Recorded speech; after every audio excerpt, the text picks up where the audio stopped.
Hey guys, welcome back to the Runway podcast.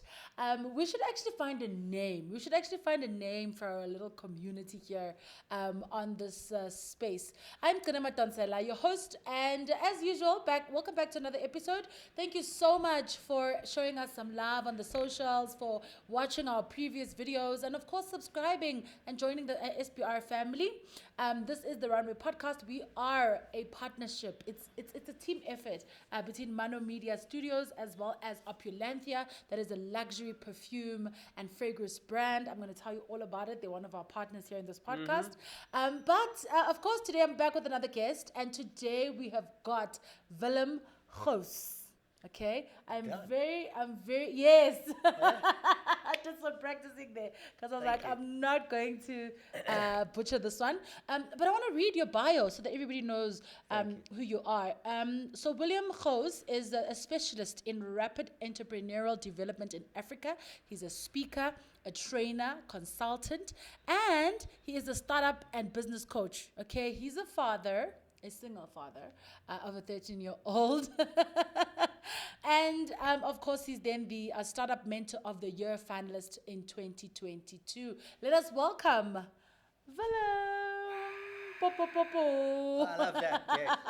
Yeah. We should get pom-poms next time. Yeah, we should get like a proper horn or something that's going to plug into our sound system. But how are you? I'm doing well, thank you. Thank you for having me. I appreciate it. It's Yes, nice. it's an Professional honor. setup. I like that. Thank you. Yeah.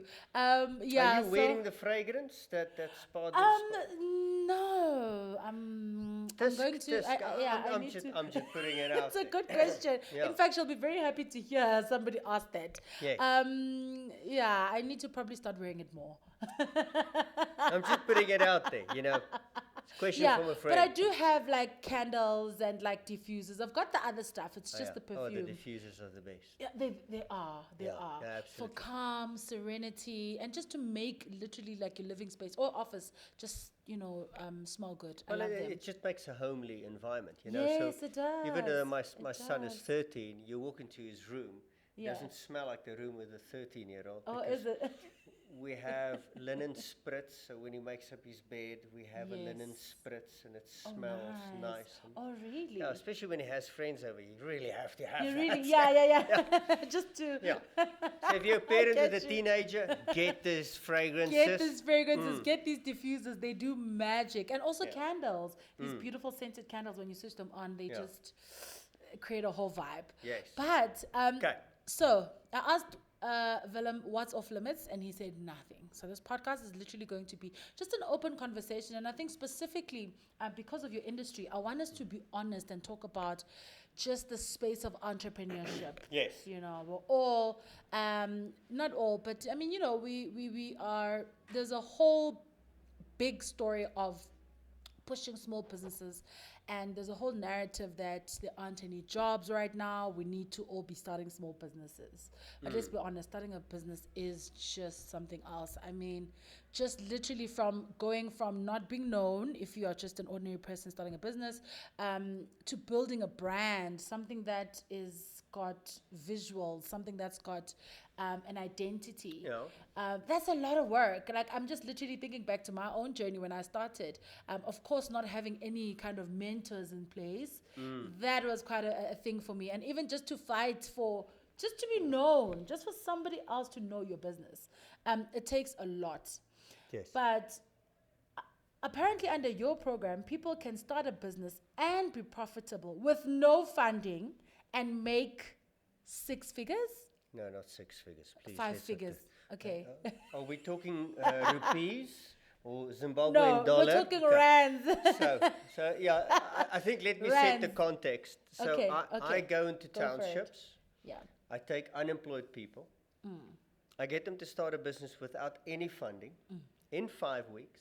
Yeah. And in that 5 weeks, the business has enough customers, revenue, and profit to financially sustain themselves. Yes. Okay. So to put that into context, in South Africa, if you earn a salary of 1,500 Rand a month, 1,500 Rand, in international terms, that's $90 or 85. You are in the top 40% of salary earners in South Africa. It means 60% of South Africans live with less than 1,500 rand, my less than $85 a month. If you earn 7,500 or $500, well, you're in the top 10%. You make $1,200 or 20,000 rand, you're a 1%. Oh my word. So the inequality is just astonishing, but there's a blessing in that. So with my program, I focus on micro enterprises, and we'll get into micro just now. Yeah. But I can get somebody from nothing to 1,000 rand a week, 3,000 rand a week in profit in 5 weeks. Okay. Yeah, which is still like mind blowing because I Yes. don't know anybody that has been able to build a business and have enough customers to sustain the business financially within just 5 weeks. Easy. That's why I'm like, we need to have a real conversation about this. Absolutely. This is not some. I don't know. I don't I'm don't not wanna rolling give the impression- bones. I'm not reading the tea I leaves. really don't want to give the impression that this is like a quick Okay. money-making scheme. I want us to give the practical And tools. I'm glad you're setting the tone there. It's Yeah. not about the Yeah. process. You know. What is it about? What is it about? My company is called The Human Entrepreneur, and go visit thehumanentrepreneur.org. Yeah.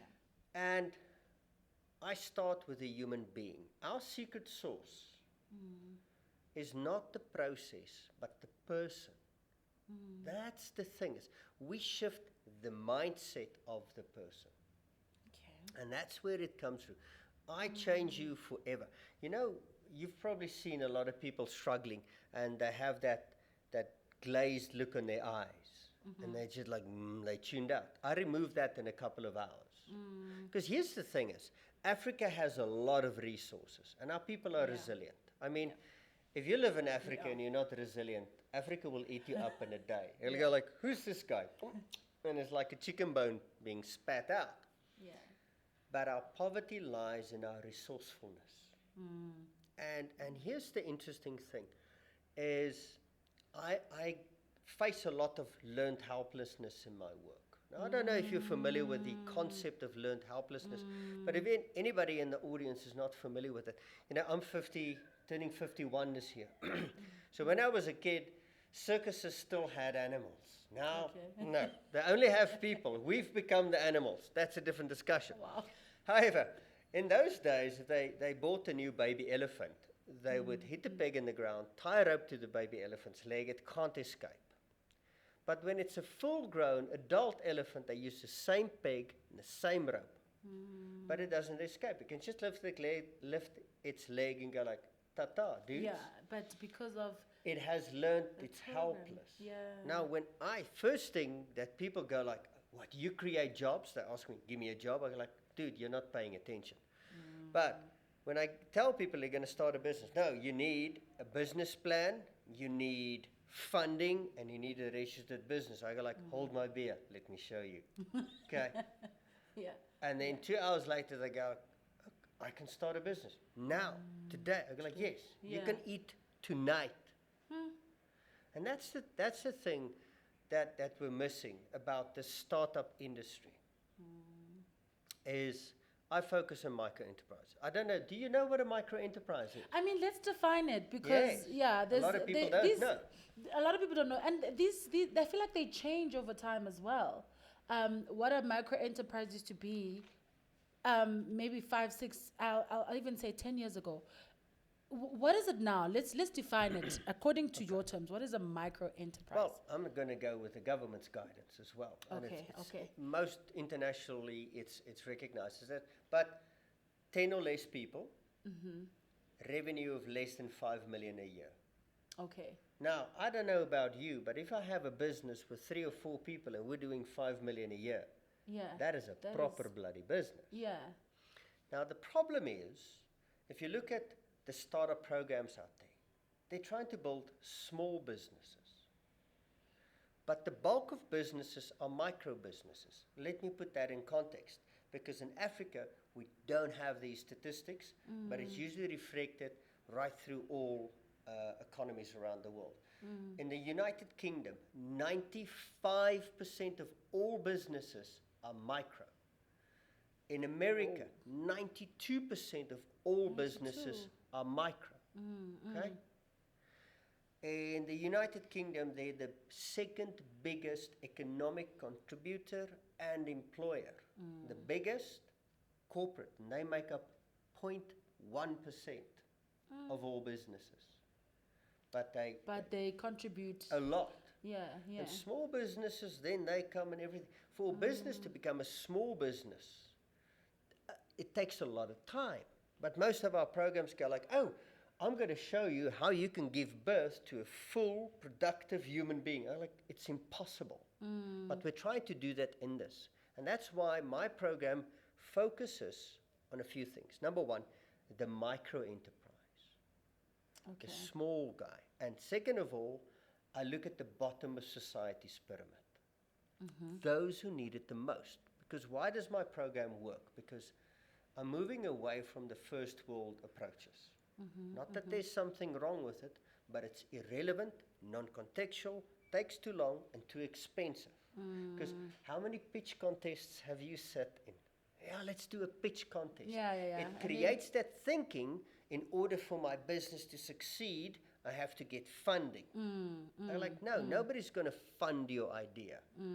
Stuff the pitch contest, go and do the work, get customers, make revenue, then you pitch for funding. Because then you have a business. Now you have an idea. You go like, yeah, I've won 3 pitch contests. Okay, have you done anything? And they go like, no. Do you have paying customers? No. So, and then they go to this pitch. What the hell are you pitching? And they go to that one and the next. Oh, and they go like, and they're drunk on opportunity. And they're going nowhere. And why I created this program in Africa, for Africa, and I proved that in Africa. In Africa, okay. And it takes the African context and challenges into account. And that's the important thing that the other programs miss, because now it goes like, what's your MVP? Ooh, what's your business model? Then I take somebody from a township in a little shop and like, hey, what's your MVP? What's your business model? And I go like, are you nuts? It has no relevance, no context, nothing. That guy's trying to build a business, because the problem is the current narrative and startup programs are chasing unicorns. We need the next billion-dollar business. But here's the question I want to ask you, and I would love to hear your answer on this. Okay. Now, if you look at unicorns, a unicorn is a privately held company with a valuation of $1 billion plus. Who does it benefit? The people of Africa on the ground? Does it create jobs for them, or income for the investors? I guess depending on what business it is, it will generate income for the investors and still help. Mostly it's people tech companies go like, yeah, let's tech around and make some a lot of money. Okay. So then the investors are the ones that benefit more. Yeah. See, that's the thing is, if you look at the work that I do, have you ever seen a picture of the desert a few days after it rained? Have you ever seen? Okay. No. So desert, you've seen pictures of a desert. Yes, a desert I've seen. A cat goes like, wow, I'm in heaven. I can poop everywhere. Okay. But now, go and Google it. And anybody listen to this, open your phone and check it out. Yeah. It is just a few days off. It's just flowers as far as the eye can see. Wow. Because underneath the sand of the desert, there are millions and millions of seeds just waiting to be watered, and they can sprout. And as soon as the flowers come, then the insects come, then the birds come, then the bigger animals and everything, and you have this ecosystem. And that's what I'm creating with my stuff. Most people are trying to plant fully productive trees, but it's not working. In a desert, But with this, with my work, because what makes my entrepreneurial development different than anybody else's, I can do this at scale. Most startup programs, we help 20 people. Really? Yeah. How are you solving unemployment? You're doing nothing. And then there's barrier to entry as well. You have to have 6 months bank statement and 6 months financials and all of that. And so that's why. So with my program, just to finish that, I can create hundreds, even thousands of these entrepreneurs per month. That's the key thing. So imagine I do 1,000 entrepreneurs per province per month in South Africa. That would mean 9,000 new businesses. Okay, it'll be like 110,000 new businesses per annum in South Africa.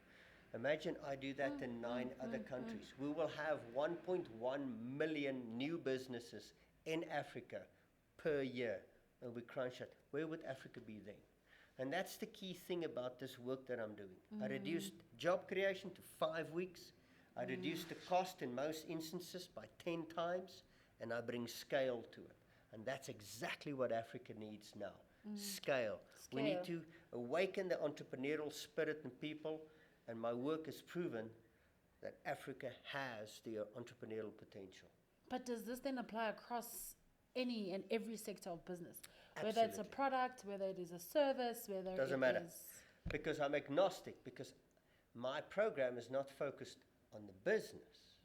Remember, I'm the human entrepreneur. It's on the person. On the person. Yes, because a lot of people will complain, you know what, our 2-year survivability rate of businesses, we need to up that a bit.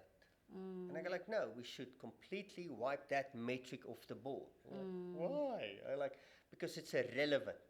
What we need to look at is entrepreneurial survivability. So here's an example. So the first time we ran the program was in November 2020, during the lockdown. Remember that disgusting period in time? Hey, maybe never ever go back there. Never, no. They can go to your houses. I go like, no. Yeah. And and we took, it was in November 2020, and I took 57 people from Deep Sloot and Orange Farm. And I gave them 21 days to start a business, because that's enough time, okay? Yeah, the one woman did 7,500 Rand profit in the first 6 days. That she started with an idea to something like that, okay? But here's the thing. We took 56 people, and we created 30 businesses in 21 days. And here's the kicker. After the 21 days, we didn't coach them, mentor them, or provide any support whatsoever. So we had this short window of exposure, and then we left them alone, which is insane. And we followed up 7 months later, and we found 53% still trading and profitable, providing jobs for 25 people.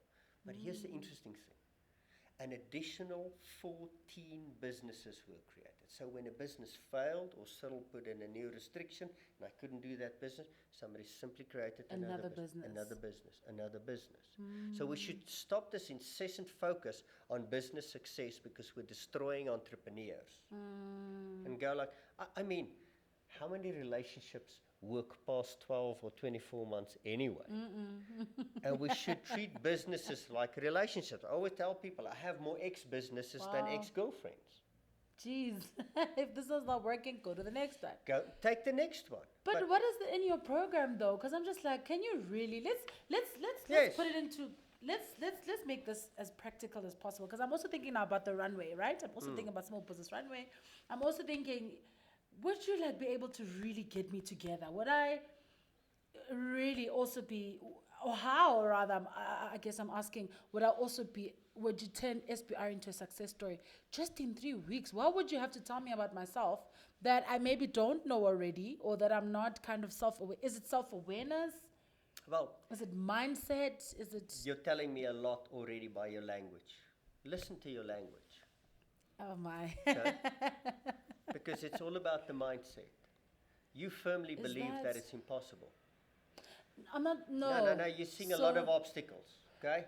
You're seeing a lot of challenges. I just want to know how. Okay, no, hang on. Let's listen to your language. Okay. You're like, how is it possible? How can I do this and how? And that's your current belief system. Because your current belief system go like, oh, but it has to take this long. Really? It's true in what world? And that's the important thing. So on the side, for giggles, I'm a firewalking instructor. Oh, okay? For real? So I get people to walk barefoot over red hot coals. Oh, for real? 700 degrees centigrade That's coals. Interesting. So have you ever opened the oven and then you nipped yourself? Oh, that is the most painful, because even after a couple of days, it hurts. So I do 3 times that temperature. And afterwards your feet look like this. So it's a tool. It's not voodoo or anything like that. So here's the thing. If I had to ask you, does fire burn? You would go like, Absolutely. Okay? But then I get you to walk barefoot over that fire and nothing happens to your feet. Is that still true? I say. So what else in your life that you believe to be true may not necessarily be true? Be true, yeah. So I need at least 12 months to start a business. I need funding to start a business. I must know this to have a business. I must have this in place to have a business. And all that I'm doing is I'm taking their mindset and go like, hang on, it's not necessarily true. What makes it true? And we flip that truth around. And that's when people go, oh, it's untrue. It's not true that I need funding. It's not true that I need to have this. I mean, the business plan, it's the world's biggest fantasy document to start with. Okay? So I'm in the dating game. I don't know about you. It's fun the older you get. Oh, for real? But imagine now. No, I'm not though. I'm not in the dating game. Okay, no. cool. Call me when you do. Anyway, so here's the fun thing. Imagine I ask you, okay, you're going to go on a blind date. Yeah, Okay? yeah. Okay, okay. Not a date with a blind person, but a person you don't really know yet. Okay? And then you go, cool, and I ask you, script that date for me. Tell me, write me a complete story of how that date's going to go. Yeah. Can you do that? Geez, I'd have to be very... No, I can't. You can't, because you can't predict the I future. need to, yes, Yeah, I need to go but on the that's date. exactly what we do with the business plan. You know, in that date, We the write guy will down write, what we oh, think. she's going to laugh at my jokes. She's going to find my perfume alluring. She's going to like me. How She's going to ridiculous touch is my hand. She's going to lean over and kiss Oh, me, my word. invite me for coffee. And then we think the same thing is going to happen when we engage with customers. Oh, they're going to love me. They're going to write me a purchase order. And then your first customer you meet, they go like, oh, one against the face. No, it didn't happen like that. And that's the thing is, we get so stuck in the process. Imagine I had to approach it like that. How do you become an entrepreneur? Simple. How do you learn to play the piano? By reading books, by studying things, by studying, writing a complete thing. No, by dissertation. playing. By playing. playing. How do you become an entrepreneur? By becoming An entrepreneur. Okay. How do you know what the customer wants? By engaging with the customer. That's the important thing. So I get people, you know, I always laugh at my classroom and say, talk to people in a taxi. You're like, what? You don't talk to people in a taxi. A week later, they go, I talk to everybody in a taxi. And if they don't want to talk to me, I talk to the person next to them. So it's about overcoming the limiting beliefs. Yeah, and yeah. Because now they had the belief you can't talk to other people in a taxi. And you're like, no, it's not true. Go and test it. And then we're like, yeah, I can get stuff going. And here's the thing is, how many times have you heard this thing? It takes 3 years for a business to be profitable. Yeah, I heard that a lot of times. Like in your third year, that's when you actually start No. making profit. No. Or after Why? 3 years, things happen. So if the program is that, you know, the turnaround is that quick, or, you know, things are happening, and like you're saying, it's obviously mindset, does that not take away then the journey, you know, the upcoming journey? So, you know, obviously people that run successful business will tell you they've got a story to tell. They've got the come up story, you know, the struggle story. It doesn't mean these people don't struggle. Trust me, I'm pushing the absolute limits out of them. The struggle story is still there. Okay. Because I'm not asking you to do simple things. I'm asking you to break through firmly held beliefs and barriers. You're not going to go through my program by doing nothing. If you don't do the work, it won't work. And that's as simple as that. So the So story there's is still there. yeah. And you have to realize, to start a business and make money of it, that's the easiest thing. To grow a business, that's another thing. And that takes long, and that's where the next part of the journey comes in. Oh my, I But actually to agree. get people to start a business And make money is very simple. You know, it is so simple to start a business. It's more difficult to fall out of bed than it is to start a business with customers. Because people focus on the wrong bloody things. I have to start a business. And I love it. Then they have the business card, they got the suit, they got the office, they got the G-Wagon if he's that stupid. Okay? And I You've go got like, the cool. email, and then you think, Yeah, my and business you is- ask him, how many customers do you have? No, I'm busy with, no, how many customers do you have? And you're like, no, then you don't have a business. You don't have customers, you don't have a business. You can have the office, but it means nothing. It's like me wearing a wedding ring. Yeah, I have a wife. No, you don't. you don't. You just wearing Nobody's a wedding committed to you yet. Okay? But it'll be delusional walking around with a wedding ring going like, yeah, I'm married. I'm married, yeah. I'm a taken man, ladies. Please step away. You know, that's delusional. But we accept that in the business environment. Yes, So okay. that's the wrong thing. Stop building the brand. Stop building the business. Start building a customer book. Is that what it boils down to? Mindset and customers. That's I'm the trying to- lifeblood of I'm every trying business. Your business can't survive without customers. But you mentioned you used the B word very early on, and I chuckled. I went like, okay, cool. Which word is that? The brand word. Oh, yes. People need to let go of a brand, okay? Because for the Okay. first 5 to 10 years, you are it. You I can am the put brand. any sticker behind you. You can change this into Bob's Business Runway, whatever. People will remember you and Yeah. think of you. And that is part of it. Build a business, build the customers, and the brand will follow. And sometimes we try to do it the other way around. You know, when I sit with, it seems every second guy in the township wants to start a clothing brand. And I go like, really? Come on. The guys, this is just too much. And then they go, oh, I need printing presses, and I need stock, and I need marketing. And I'm like, really? You're wasting my time. You're taking risks. Okay? Do you like risk? Not really. You have 2 kids here, ne? No. I don't like I don't risk like either. risk, yeah. Okay, so my one friend, he plays in the multiple billions now. I guess like, I despise risk. I go like, I'm with you. Here's the thing.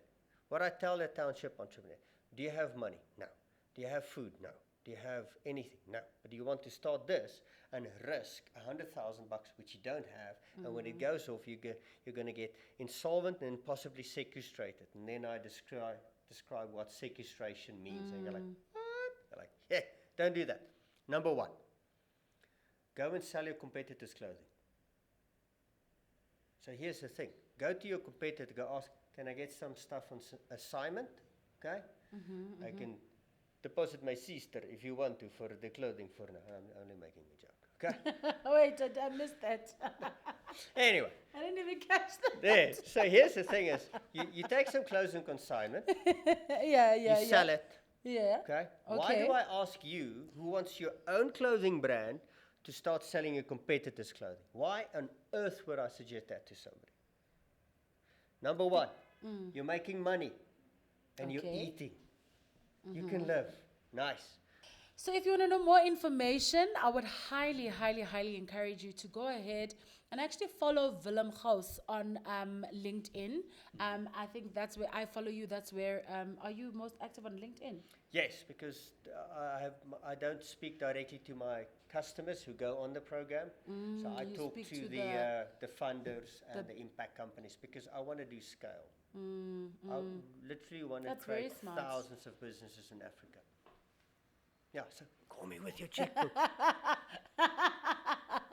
Okay, Bring yeah. money. And then also check out the Human Entrepreneur website that has got all the information about how, just your organization, the programs that you run. And I mean, it's a phenomenal conversation. And I believe, this is the start of us also building some kind of business. We'll figure out what it is along the way. Absolutely. But I think I'm literally going to hold on to this, just this partnership, this encounter, just to see. I want to prove it to myself, in other words. I just want to prove that this method works. And I'll definitely come back and share with you guys if it does work. And if I'm making money, maybe I might not, but I'm just saying. Yeah. Tell people, I made enough. I made enough. I made enough. Nah, I ain't coming back to tell nobody. Yeah. I want to do it myself. Don't detail what enough means. Exactly. Yeah. Alrighty, so from me to you, it has been an absolutely amazing conversation. Let us know in the comment section which part resonated with you the most, which part you feel like we should have gone in a little bit more in depth, and just give us some general feedback. We'd love to hear from you. And also don't forget to go ahead and just share this podcast with anybody that you feel can actually benefit from this conversation. And then go ahead and follow our partners, Maano Media, Opulanthea. We already spoke about this, the luxury perfume brand diffusers and all of that. So make sure that you just follow our partners as well. Everything will be linked in the comment section, and then I will definitely see you on the next episode. Alrighty, cheers, guys.